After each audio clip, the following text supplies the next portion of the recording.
Бишкек, Ош, Жалал-Абад шаарларында Ат башы районунда өзгөчө абал 10 майга чейин узартылмай болду. Мындай чечим бүгүн 28 апрелде президент Сооронбай Жээнбеков жетектеген Коопсуздук кеңешинин чакан курамындагы жыйынында кабыл алынды. Калган аймактарда өзгөчө абалдын шарты токтотулуп, өзгөчө кырдаал режими күчүндө калтырылат. Жыйында сөз сүйлөгөн президент өкмөт баш болгон бардык кызматтар антикризистик иш-чараларды улантышы керек деген баса белгилеп өттү. Biz koronavirus ildetinden arılı eлекпиз. Бийлик органдары, тиешелүү айрыкча мына оперативный штаб, тиешелүү министрликтер, ведомстволор өзгөчө абалда иштешибиз керек. Мына мен баш болуп. Мына дүйнөдө кырдаалды көрүп жатабыз бардык кандай болуп атат, эмне болуп атат. Ошон үчүн чектөөлөрдү дагы мына кылдатты сактап, ырат менен алышыбыз керек. Өзгөчө абал айрым аймактарда май айынан тарта алынганы менен ар кандай массалык иш-чараларды өткөрүүгө тыюу салынаарын жыйындын жүрүшүндө өлкө башчы маалымдады жана бул багытта тийиштүү жетекчилерге бир катар тапшырмаларды аткаруу жагын милдеттендирди. Мадай масса иш-чараларды, той аштарды өткөрүүгө тыюу салынган, ал чектөөлөр дагы калыш керек ошол боюнча. Анан жогорку окуу жайлар, мектептер мурункудай эле дистанциондуу окууга уланыш керек. Мурдагы өзгөчө абал киргизген аймактардагы кирип чыгууга коюлган чектөөлөр ошол боюнча калат. Блокпосту өзү улантат. Белгилей кетсек, өзгөчө абал Бишкек, Ош, Жалал-Абад шаарларына, Ош облусунун Ноокат жана Кара Суу районуна жана Жалал-Абад облусунун Сузак районунда 25 марттан 15 апрелге чейин киргизилип, кийин 30 апрелге чейин узартылган. Ага Нарын шаары жана Ат башы райондору да кошулган. Жогорку кеңеш 30 апрелде жалпы жыйынга чогулат. Анда Кыргызстандын айрым аймактарына киргизилген өзгөчө абалды узартуу же токтотуу маселесин карайт. Бул тууралуу Азаттык радиосуна жогорку кеңештин депутаты Эльвира Сурабалдиева кабарлады. Ал өз сөзүндө коронавирустан айыккандар менен жаңы жугузгандардын катышы эсептелет деген оюн билдирген. Ушул боюнча дарыгерлер, тийиштүү кызматтын өкүлдөрү маалыматын уккан соң парламенттик жыйында депутаттар бир чечимге келери да айтылган.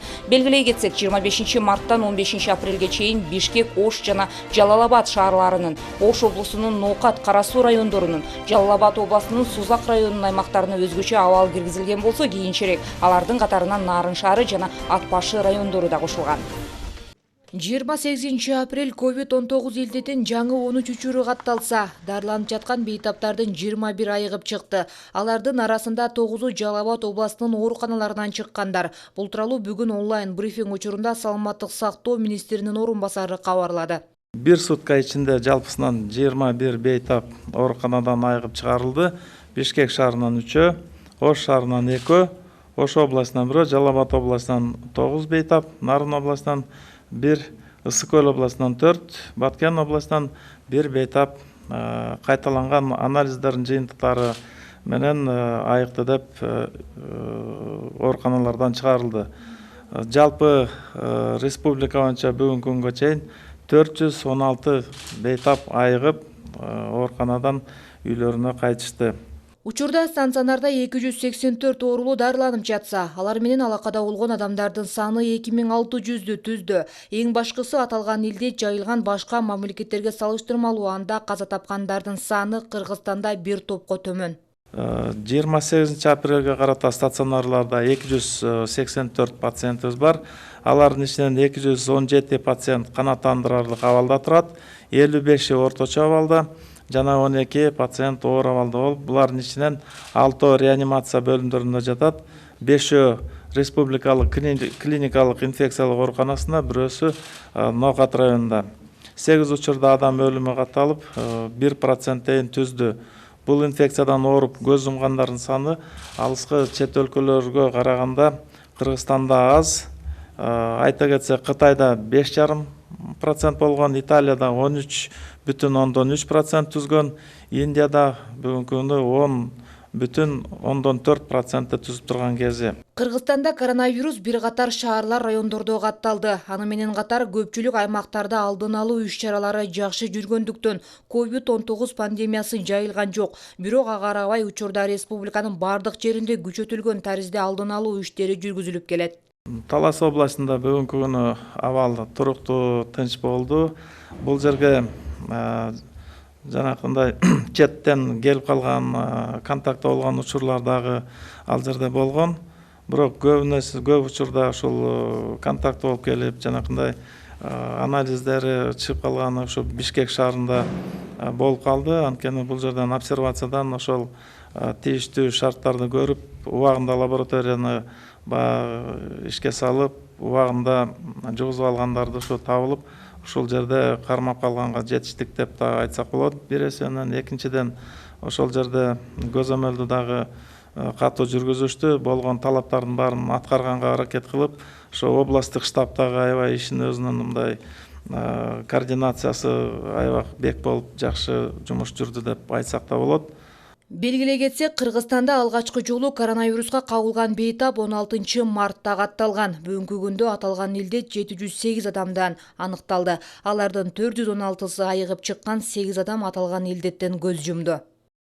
Кыргызстанда үй карантин эрежелерин бузгандар боюнча чечим кабыл алына баштады. 28 апрелде республикалык ыкчам штабтын жыйынында Ички иштер министринин орун басары Мирлан Каниметов 6 адам административдик жоопко тартылаарын билдирди. Анын айтымында жоруктар жөнүндө кодекстин 127 беренесине ылайык санитардык эпидемиологиялык эрежени бузгандар үчүн 20 000 сомдон 60 000 сомго чейин айып пул каралган. Мындан сырткары штабтын жыйынында атайын мобилдик тиркеме аркылуу дагы 151 адамдын үй карантин эрежесин бузганы аныкталды. Алар боюнча тийиштүү текшерүүлөр учурда жүргүзүлөрү айтылууда. Коронавирус менен күрөшүүдө кесиптештери менен тажрыйба бөлүшүү максатында Кыргызстанга келген польшалык дарыгерлердин иш сапары аяктады.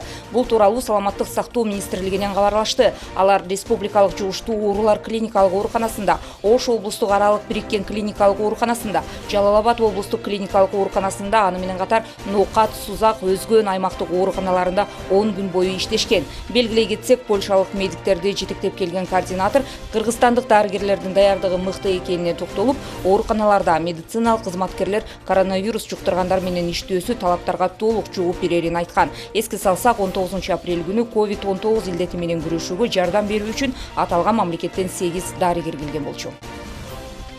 АКШ Кытайды коронавирусту дүйнө жүзүнө жайылып кетишине жол бергендиги үчүн жоопкерчиликке тартуу боюнча варианттарды карап жатат. Бул тууралуу АКШнын президенти Дональд Трамп билдирген. Трамптын бул багыттагы пикирин РИА Новости жазып чыкты. Ал өз сөзүндө Германиядагы Кытайдын жоопкерчилигин, коронавирустан тарткан чыгымдар ага айып катары төлөтүү варианттарын карап жаткандыгын маалымдаган.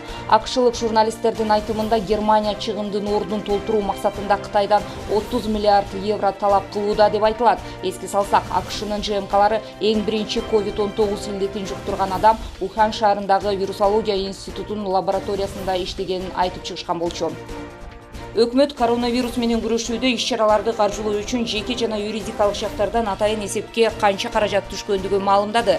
Маалыматка ылайык, 27 апрелге карата Саламаттык сактоо министрлигинин эсебине 134 миллион 144 миң 130 сом түшкөн. Анын ичинен 38 миллион 559 миң 300 сому медициналык кызматкерлерге кошумча төлөм үчүн каралган. Ал эми эмгек жана социалдык өнүктүрүү министрлигинин эсебине 16 миллион 359 миң 993 сом которулган. Анын ичинен 13 миллион 379 миң 996 сому керектелгени айтылды. Белгилей кетсек, чогулган каражаттар тууралуу республикалык штабтын алдындагы Health Check-it COVID Check-it KG сайтынан кенен маалымат алууга болот. Ал эми жардам иретинде акча которууну каалаган жарандар үчүн да аталган сайтта эсептин даректери жазылган. 28 апрель бир сутка ичинде өзгөчө абал киргизилген аймактарда коменданттык саатты бузган Кыргызстанда 72 жаран кармалды. Алардын ичинен Бишкек шаарында 57, Ош шаарында 3, Жалал Абад шаарында 1, Сузак районунда 4, Нарын шаарында 2, Ат Башы районунда 5 адам кармалган. Кечки саат 21ден таңкы 6га чейинки убакытта режимди бузган адамдар аймактык милиция бөлүмдөрүнө жеткирилип, түшүндүрүү иштери жүргүзүлгөн соң коменданттык саат бүткөндөн кийин үйлөрүнө кое берилген. Бул тууралуу Ички иштер министрлигинен кабарлашты. Жалпысынан 25 марттан баштап бүгүнкү күнгө чейин өлкө аймагында 3654 жаран коменданттык сааттын эрежелерин бузган. 28 апрель Жалал Абад шаарында жана Сузак районунда коменданттык сааттын эрежелерин бузгандар аз катталганы менен жол эрежесин бузган айдоочулардын саны арбын болду. Бул багытта онлайн брифинг учурунда комендант Жеңиш Жоробеков маалымат берип өттү. Ошол мезгилде бир сутканын ичинде коменданттык саат эрежелерин бузган жарандардын саны бир сутканын ичинде жалпысынан 5 болду. Бул Жалал Абад шаары боюнча 1, жана Сузак району боюнча 4. Бир сутканын ичинде жол эрежесин коопсуздугун сактоо багыты боюнча тиешелүү кызматтар менен биргеликте жүргүзгөн иш-чаранын негизинде айыппул төлөөчү автостоянкага 102 автоунаа жеткирилип, тиешелүү түшүндүрүү иштер жүргүзүлдү. Азыркы мезгилде облус аймагында анын ичинде өзгөчө абал киргизилген Жалал Абад шаары жана Сузак району боюнча коомдук саясий жана криминалдык абал толук туруктуу. Түз эфирдин жүрүшүндө комендант элдин жашоосуна үй бүлөлүк абал боюнча жүргүзүлгөн 1 айлык анализдин жыйынтыгында ата-энелер карантин мезгилинде үйлөрүндө болгону менен өз балдарына кайдыгер мамиле жасалып жаткандыгын айтып, айрыкча жаш балдарга көзөмөлдү күчөтүүнү баса белгилеп өттү. Үй бүлөлүк зомбулук катары биз облустун аймагында 25 марттан бүгүнкү күнгө чейин 61 факт каттадык. Андан да өкүнүчтүүсү биз ар убак айтып жүрөбүз, балдарыңыздар менен, үй бүлөңүздөр менен мүмкүн болушунча үйдө отуруңуздар, мүмкүн болушунча балдарыңыздарга көз салып, тарбия иш-чарасына көбүрөөк көңүл буруңуздар деп айтканга карабастан, тилекке каршы ата-эненин кайрыгерлиги, балдардын көз жашы демекчи, ушул 25 марттан бүгүнгө чейин жалпысынан өспүрүмдөрдүн арасында 9 кырсык кокустук катталды. Анын ичинен 3 бала наристе сууга агып кетип, 2-нын денеси табылып, бирөөсү сакталып калды. Мындан сырткары акыркы 1 жума ичинде көчөдө элдин кыймылы көбөйүп калгандыгы байкалууда. Бул багытта да Жорбеков кенен маалымат берип өттү. Жазгы иш-табарлар боюнча тиешелүү багыттагы мекемелер, уюмдар бүт бар жумушун толук алып камсыздап атат. Андан сырткары акыркы мезгилдерде бир топ маселе жаралат, бул социалдык маселелер. Айрыкча жерлерде, соода түйүндөрдө оокат азык-түлүктүн азыйгандыгы. Ошол себептен кээ бир учурларда областтын башка районунда да, Алыскы, Алабука, Аксы районунда байкап атабыз. Бир топ автоунаалар, бир топ жарандар ошол Жалал Абад шаарынын Береке базарындагы соода түйүндө азык-түлүктөр арзан экен деп элдердин саны келип көбөйүп, бүгүнкү күндө шаарда чын айтканда адамдардын саны көбөйгөн сыяктуу көрүнөт. Өзгөчө абал бүткөн аймактарда иштеген күч түзүмдөрү атайын текшерүүдөн өтөбү деген суроого комендант төмөндөгүчө жооп берди. Бул өзгөчө абалдан соң бул кызматкерлер сөзсүз медициналык кароо өтөт. Бир мисал катарына келтирсем, өзүңүздөр билесиздер, 25 марттан 15 апрелге чейин алгачкы биздин аскердик курам посттордо кызмат өтөгөн. Посттордун ирети менен, эрежеси менен кызматкер алмашкандан соң, биринчи кызмат өтөгөн кызматкерлер сөзсүз обсерваторияга алынып, медициналык кароо өткөрүлүп жаткан. Азыркы мезгилде да ошондой иш-чаралар улантып атат.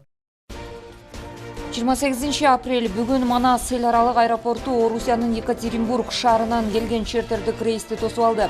Коопсуздук чаралары үчүн учакта келген 157 жүргүнчү аба майданынын имаратына киргизилбестен учуу тилкесинен тейленип обсервацияга жөнөтүлдү. Орусиядан учуп келген учак кезегинде кайра Кыргызстандан Орусиянын жарандарын алып учуп кетет. Белгилей кетсек, Екатеринбургтан 6 апрелде 17 кыргызстандык кайтарылып келген. 22 апрелде Новосибирскден чартердик каттам менен 176 кыргызстандык өз мекенине келген болчу. Кыргыз-Кытай чегарасындагы өткөрмө бекети Кытайда өтүүчү эмгек күнү майрамына карата 30 апрелден 5 майга чейин жабык болот. 6 майдан тартып кайра ишин жандантат. Бул тууралуу Кыргызстандын мамлекеттик чегара кызматы кабарлады. Алай районундагы Эркичтам өткөрмө бекети Кыргызстан менен Кытайдын ортосундагы азыр иштеп жаткан жалгыз бекет. Ал коронавирус пандемиясына байланыштуу январь айында жабылып, Кыргызстандын өтүнүчү менен 15 апрелден тартып ишин кайра жанданткан болчу.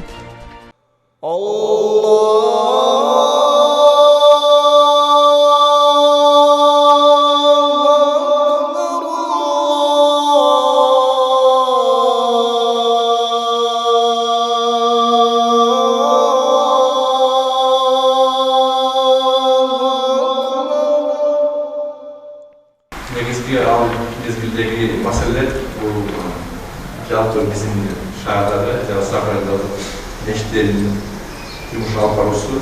28 апрель ыйык орозо айынын 5 күнү. Бүгүнкү күндөгү Кыргызстандагы киргизилген өзгөчө кырдаал. Айрым аймактардагы абалга байланыштуу мечиттерде намаз окуу убактылуу токтотулган. Ал эми ыйык Рамазан айындагы жылда өтүүчү жөрөлгөлөрдү амалга ашырууда адамдарга ыңгайлуу шарт жаратуу жагы бүгүн комендатура менен дин кызматкерлеринин ортосунда талкууга алынды. Анын жүрүшүндө тараптар бир чечимге келгени кабарланды. Мечиттерде ооз ачырчу эле, кафелерде ооз ачырчу эле.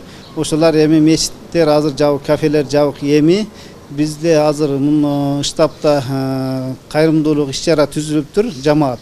ошоларга кайрылса, ошолар ооз ачарга кете турган расходторун упаковкага салып, жетим жесирлердин үйүнө чейин жеткирип берүү шарттары түзүлүптүр.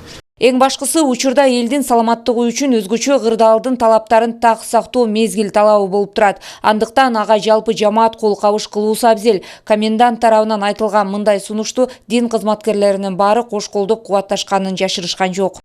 Азыркы айтып аткан сунуш ошо Кыргызда макал бар го, бир жакадан баш чыгар, бир жеңден кол чыгар деген. Ошо болду да. Бул жакшы. Буну күч бирдикте жеңебиз деген немеде жакшы нерсе болду. Бу имамдарыбызга өтө жакты колдоду. Буну иншалла биргеликте ишке ашырабыз. Санитардык эпидемиологиялык эрежелерди сактоо менен ушундай эле жолугушуу Сузак районундагы мечитте да болуп өттү. Ыйык Рамазан айында жасалуучу сооп иштерди жүзөгө ашырууда эч кимге эч кандай чек коюлбайт. Болгону алар өзгөчө кырдаалдын талаптарын четтеп өтпөшү керек. Ушул ороз айындагы ифтарлык ооз ачуу уюштура турган инсандарга бул иш-чара көпчүлүктү топтоп өткөрүүгө тыюу салынгандыгын түшүндүрдү. Ошол менен эле катар комендатуранын астында түзүлгөн бирге жеңебиз аталышындагы штабтын кызматын сунуштады. Себеби дегенде ошол штабка барып, өзүнүн кайрымдуулугун берип, чыныгы муктаждактарга кол сунуу жөнүндө сунуш айтылды жана ошондой эле имамдар тарабынан бул сунуш жактырылып, колдоого алынды.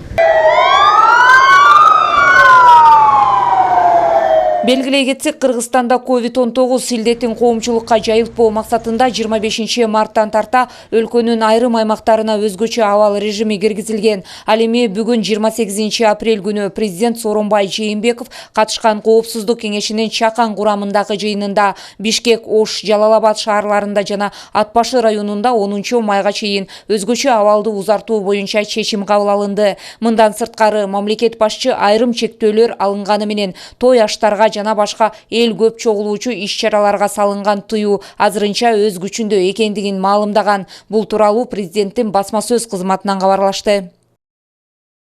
Өткөн жумада Мерсико уюму 20%ду 1350 кг дезинфекциялоочу каражаттарды COVID-19 учурунун алгачкы катталган жана бул илдеттен эң көп жабыркаган Жалал-Абад областынын өзгөчө кырдаалдар башкармалыгына өткөрүп берди. Жергиликтүү бийлик аралашманы коомдук жайларды дезинфекциялоо үчүн колдонушаарын билдиришкен. Мындан сырткары аталган уюмдун кайрымдуулук Новый мир программасы менен өнөктөштүктүн жардамы менен ишке ашырылган дагы бир долбоору Кыргызстанда ишке ашууда. Анда өлкөнүн мектептеринде кол жууганга толук жабдылган станцияларды орнотууну, ошондой эле башталгыч класстардын мугалимдерин жана алардын окуучуларын кол жуугандын натыйжалуу ыкмаларын үйрөтүүнү колдойт. Акыркы 3 жыл ичинде Мерсико 22 миңден ашык башталгыч класс окуучулары бар класстардын 100дөн ашык мамлекеттик мектептеринде кол жуучу шаймандарды орнотушкан.